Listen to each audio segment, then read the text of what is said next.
Olá, líderes!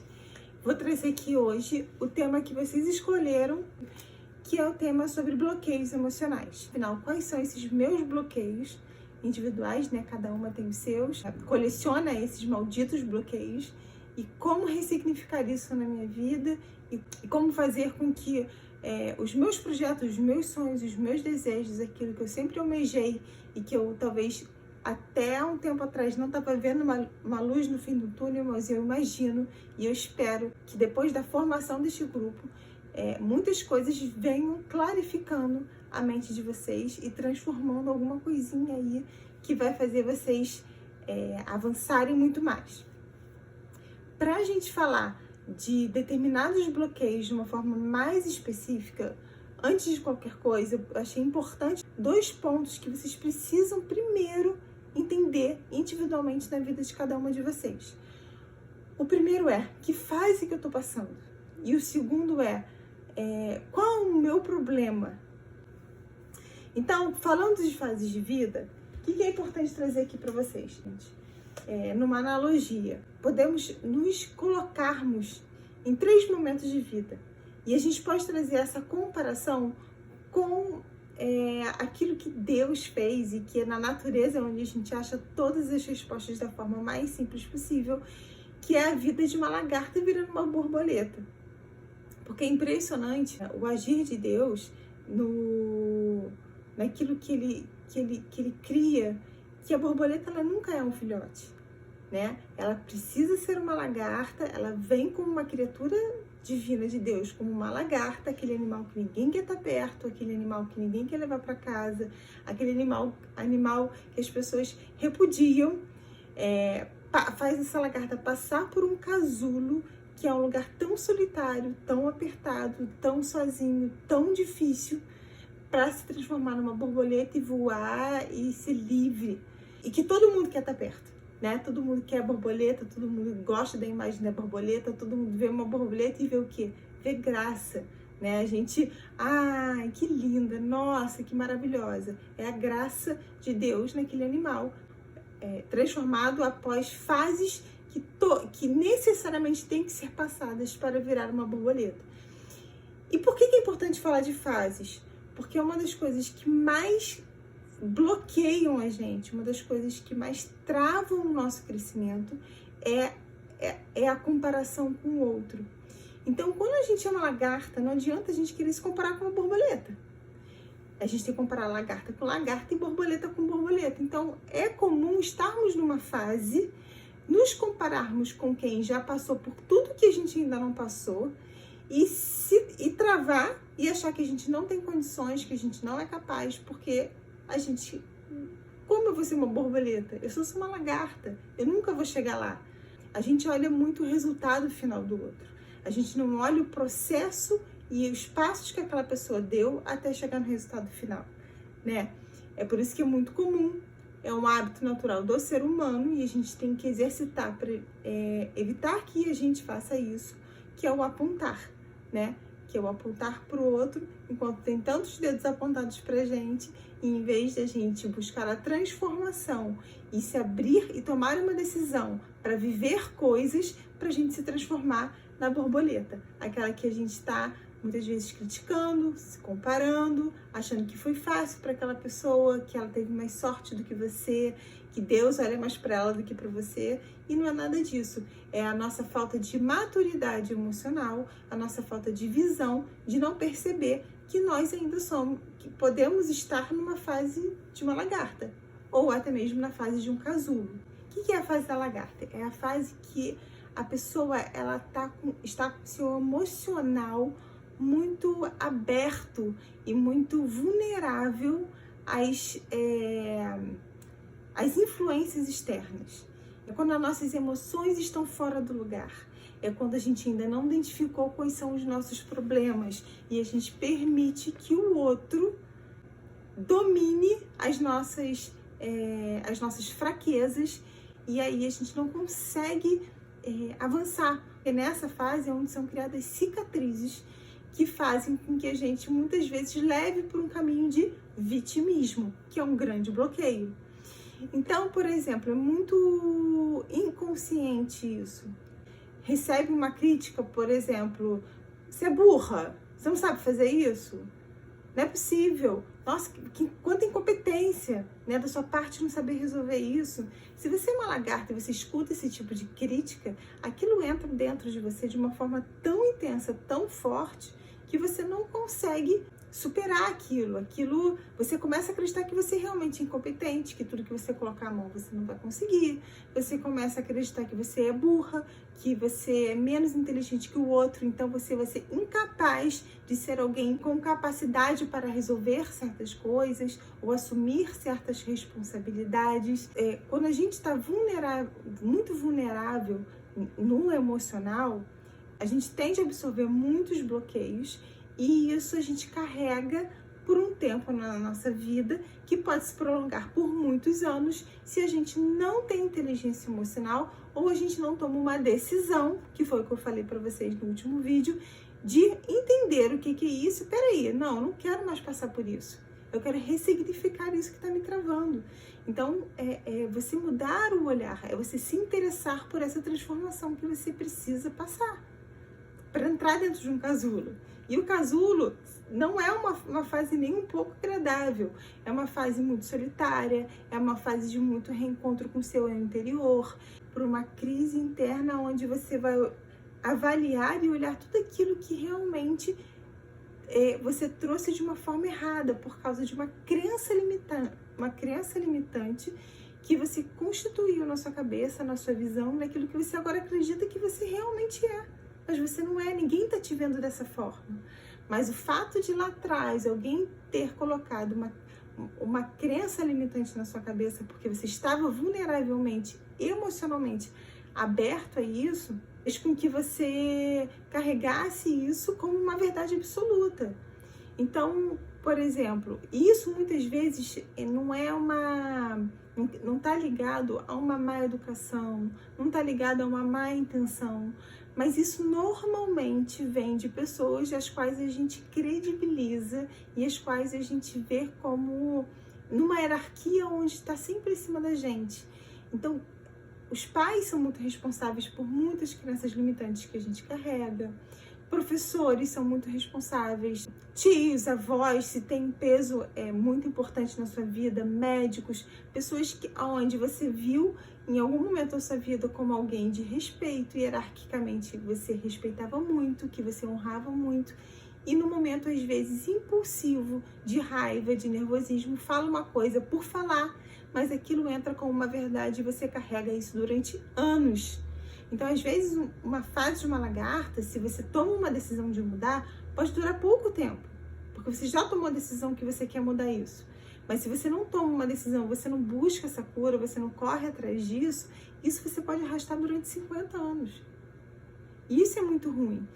Então, a pessoa muitas vezes passa a vida inteira inconscientemente com aquela vozinha interior, toda vez que aparece uma oportunidade, toda vez que uma porta se abre, toda vez que existe um momento de revelação onde ela pode dar uma guinada na vida dela, vem aquela vozinha e fala: você tá indo aonde? Você não tá vendo que isso é muito grande para você? Você não tá vendo que você não merece isso? Você acha que você é capaz de fazer isso? Olha para você. E aí aquela vozinha fica no nosso ouvido, trazendo de volta toda essa crença limitante que a gente construiu no momento onde a gente estava passando a fase da lagarta. E por que eu estou trazendo muita importância para as 3 fases que eu estou trazendo aqui como um exemplo, uma analogia para vocês se perceberem onde vocês estão? Porque a gente tem que saber usufruir da oportunidade de cada fase para chegar a uma borboleta madura e preparada para viver o melhor que tem para vocês. Então, por que também é muito importante a fase do casulo? Porque se você pega um casulo, onde a lagarta está ali dentro, e você faz um rasgo no casulo, na hora errada, sem ela ter se debatido, ter vivenciado o eu interior, a descoberta da própria identidade, a descoberta do propósito de vida. Se você facilita isso para ela e ela não permite que ela viva realmente esse processo como tem que ser vivido de transformação, você vai fazer com que ela saia do casulo antes da hora e ela vai cair, e aí que ela nunca mais vai virar uma borboleta. Então, usufruir de cada fase é importante vocês entenderem essa visão para vocês não pularem etapas, não saírem correndo.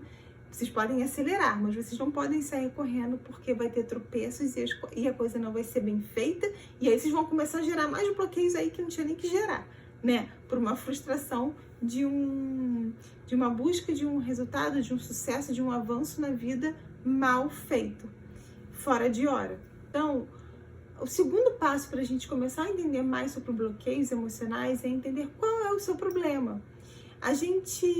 Todo mundo tem filtros mentais. Esse conjunto que forma o nosso filtro mental é o que vai conduzir o seu entendimento sobre aquilo que é passado e falado para você e vivenciado pelo seu olhar. Então, eu tenho filtros mentais diferentes de outra pessoa que tem. E cada um aí no grupo tem seus próprios filtros mentais. Então, por exemplo, tudo que eu tô falando aqui para vocês agora vai entrar em cada filtrozinho, em cada cabecinha de vocês, e cada uma vai absorver de uma forma. Por que é tão difícil a comunicação? Por que é tão estudado e tem que ser tão treinado, principalmente quando você está numa posição de treinar pessoas, desenvolver pessoas, vender, liderar uma equipe? Por que é tão importante a comunicação? Porque muitos comunicam, mas poucos se conectam. A gente tem que ter esse cuidado. Até o Marçal falou isso, acho que foi hoje mesmo de manhã, mas ele falou exatamente isso. Como a gente tem que buscar simplicidade na forma de trazer alguma informação para que esses filtrozinhos mentais, cada cabecinha, receba isso de uma forma mais assertiva possível. Então, o que são esses filtros mentais? De que forma esses filtros mentais são formados? Eles são formados através de 4 coisas: estrutura familiar, heranças emocionais, cultura de criação, experiência de vida. Então, o que você viveu como experiência, o que você passou na sua vida diferente da minha, isso já gerou um filtro emocional diferente. Estrutura familiar. A maioria das pessoas tem bloqueio por falta da presença do pai na vida dessas pessoas. Eu fiz até uma múltipla escolha, vou colocar aí no WhatsApp enquanto vocês estão assistindo esse vídeo. Importante vocês entenderem, para vocês se sentirem à vontade quando gerar qualquer tipo de pergunta que eu acho que vai acrescentar aqui no grupo, para a gente estar trazendo ferramentas que funcionem, tá? Que ativem vocês. Eu não tenho como saber quem respondeu o quê. Esse programinha, ele só me dá o percentual de resultado. Então, não tenham preocupação de exposição para responder qualquer coisa, porque eu não sei o que cada um respondeu. Eu só sei o que a maioria respondeu e a minoria respondeu. E aí, eu fiz a múltipla escolha para vocês responderem aí quais de vocês tiveram problemas de relacionamento com o pai ou ausência de pai na vida de vocês. Eu tenho certeza que a maioria vai dizer que sim. Sabe por quê? 90% das pessoas têm problemas ligados ao pai. E esse problema, ele é o causador dos maiores níveis de bloqueio que existem. A ausência do pai é onde se encontra o quadro mais negativo construído nos filtros mentais de uma pessoa. Porque o pai, ele é o símbolo da proteção. Então, quando você não tem o pai na sua experiência de vida, ou porque faleceu com você muito nova, ou porque ele saiu de casa, ou porque você nunca conheceu, ou porque você viu o seu pai sendo um homem que trouxe uma carga de experiência muito negativa no trato com a sua mãe, no trato com você, ou porque houve abuso sexual, que isso acontece muito. Quando você perde essa proteção do pai, você perde toda a sua proteção emocional, física, afetiva, então, da imagem do masculino. Então, é muito comum, por exemplo, as pessoas que têm problemas com a presença do pai na vida delas, a experiência da vida paterna na vida delas, as mulheres principalmente, mas os homens também têm grandes problemas sexuais. Então, afeta mais do que vocês imaginam. E é engraçado que quando, estudando sobre isso, eu comecei a lembrar e a pensar das pessoas que convivem e conviveram à minha volta, pessoas que eu tive mais intimidade e que realmente trazem problemas muito ligados ao ato sexual e ao lado afetivo, não conseguem muitas vezes se abrir para um relacionamento e afasta as pessoas da vida delas. Então, assim, N coisas acontecem por conta da ausência do pai. Eu não sou psicóloga formada, mas, assim, se você se aprofunda um pouco mais no porquê das coisas, no porquê que as pessoas são como são, é tão bom, porque você consegue lidar com isso de uma forma muito positiva, muito melhor. E é muito bom quando você decide ser líder de um time, você decide liderar qualquer grupo que você esteja e você realmente coloque como prioridade as pessoas e não as coisas. Porque as pessoas, quando você vê que você é capaz de extrair o melhor do outro, é de emocionar, gente, é de arrepiar. E não tem nada mais compensador e melhor na vida. Não sei se é porque eu amo tanto isso, que eu falo com muita paixão sobre isso. O que são as heranças emocionais? Heranças emocionais são quando, por exemplo, sua mãe era uma mulher que falava gritando demais. Pode ter certeza que você vai ser uma mulher que fala gritando demais. Eu vi um pai sendo muito escasso com o filho, né? Assim, o filho ser limitado de fazer muitas coisas dentro de casa, porque não podia gastar dinheiro, porque não podia fazer nada, porque o dinheiro não vai durar, não compra nada, você não pode ter as coisas. Aí essa pessoa cresce com medo de gastar dinheiro, com medo de ficar sem dinheiro. Então isso tudo são heranças emocionais que a gente traz muitas vezes de dentro de casa, das pessoas que a gente convive muito tempo. Cultura de criação vem muito dos princípios que os pais de vocês colocaram como uma cultura de criação, de visão, de lidar com a sociedade. Então isso é uma coisa que a gente carrega muito forte. Mas tudo isso, gente, foi criado uma verdade absoluta, né? E a gente cria sofismas, a gente cria realidades que, na verdade, quando a gente tira a lente e enxerga que não precisa ser da forma como colocaram na nossa cabeça. Eu não sou aquilo que os outros falam que eu sou.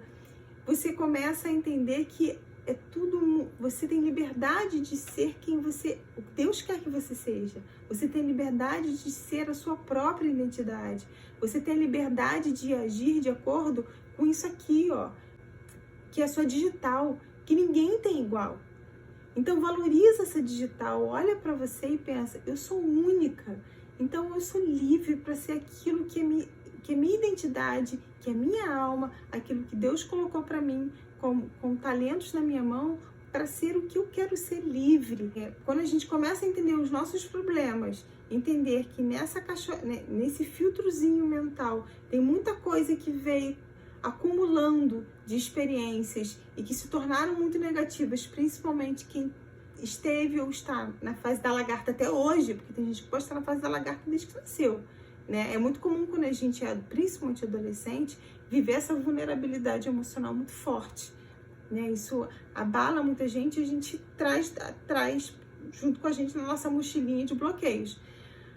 Mas se você ainda é uma pessoa que está carregando coisas que viraram cicatrizes porque fatores externos geraram isso em você, está na hora de vocês tomarem uma decisão, olhar para esse filtro, entrar dentro de um casulo e buscar essa transformação para vocês virarem uma borboleta. Para a gente entrar mais a fundo no próximo vídeo sobre alguns bloqueios emocionais, porque existem milhões e a gente vai falar dos principais aqui, para vocês só entenderem que existe uma coisa chamada trauma de vida, existe uma coisa chamada crenças limitantes. Crenças limitantes é aquilo que falaram pra gente, a gente acreditou como uma verdade e a gente carrega isso com a gente. E traumas de vida são experiências que a gente viveu muito fortes e que marcaram a gente de tal forma que a gente não consegue mais viver nada parecido com aquilo, porque remete a um trauma, a uma experiência muito negativa. E aí a importância de ressignificar isso para a gente não ver mais isso como uma coisa ruim na nossa vida. Então, o bloqueio emocional, ele vem desses dois canais. Aquilo que colocaram na nossa cabeça que a gente é, um sofisma que não existe, e os traumas, que são experiências fortes que a gente vive, como abusos verbais, abuso de toque, que são, por exemplo, são traumas fortíssimos e que a gente tem que realmente ressignificar isso para conseguir seguir em frente. Então, como que eu confronto isso com a realidade? Como é que eu resolvo esses problemas de crenças limitantes que colocaram na minha cabeça, e eu acredito que isso é uma verdade absoluta? Que tudo que eu começo eu não termino, que eu vou ser sempre gorda, que eu sou burra, que eu não sou capaz. Isso tudo é crença limitante. Crenças limitantes são mentiras internas. São mentiras que estão colocadas dentro de você. Você tem que confrontar isso com a realidade. Leva o que são crenças limitantes para você por uma realidade. Eu vou trazer um exemplo meu. Eu tinha um bloqueio de autoimagem muito forte. Eu ouvi de uma pessoa que tinha uma grande influência na minha vida quando eu era muito nova, aonde eu era uma lagarta e minhas emoções eram muito vulneráveis, que eu cultuava muito o corpo, que eu cuidava muito do meu corpo, porque o meu rosto era muito feio, então eu tinha que compensar isso de alguma forma.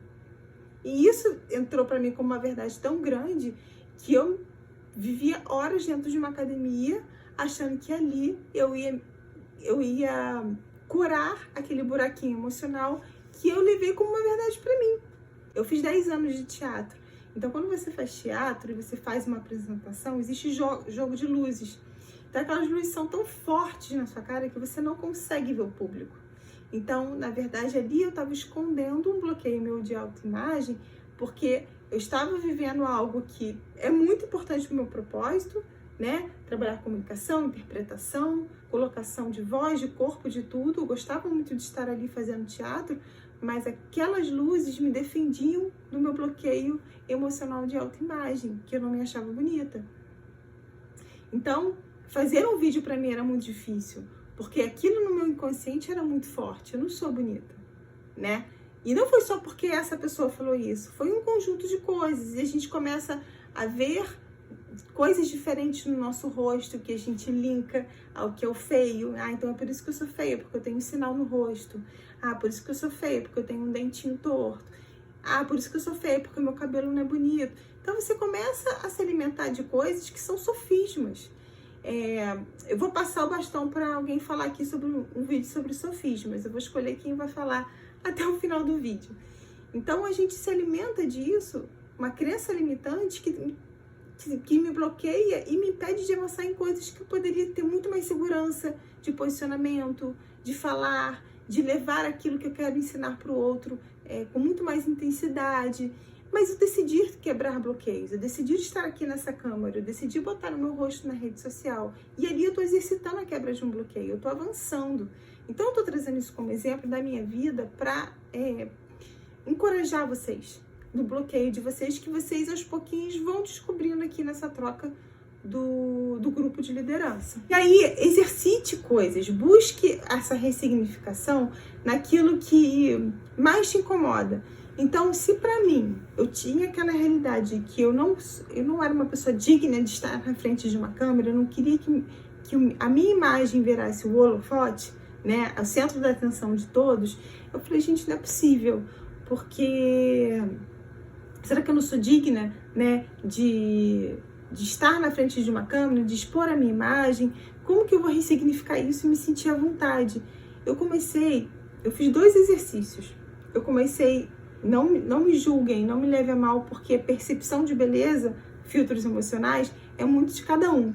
Mas eu comecei a buscar na internet pessoas que eram muito fortes na sua imagem, não na beleza, mas na sua imagem, muito influentes e que não eram despeitadas, faziam muitas lives, falavam muito em vários vídeos e era muito famoso por isso, mas que eram desprovidas de beleza. Eu comecei a ver muito essas pessoas, a segurança dessas pessoas. E eu comecei a fazer muitos vídeos para mim mesma, sem maquiagem, sem produção, e falar em vídeo só para mim, só para eu assistir. E aí eu comecei a ressignificar isso dentro de mim e entender que se em algum momento aquilo me feriu, no momento que eu era uma lagarta, hoje não vai me ferir mais. E aí eu comecei a dar passos maiores e avançar naquilo que eu queria. Trouxe isso como um exemplo para vocês entenderem melhor sobre crenças limitantes. Então, descubram a fase que vocês estão passando e descubram o problema que vocês têm. Descubram essas crenças limitantes que hoje, esses filtros mentais que foram formados na sua experiência de vida até hoje, viraram verdadeiros sofismas que estão atrapalhando o crescimento de vocês. E no próximo vídeo a gente vai falar muito mais e mais especificamente sobre os principais bloqueios que vocês vão descobrir aí, e eu quero ver muito esse resultado acontecendo.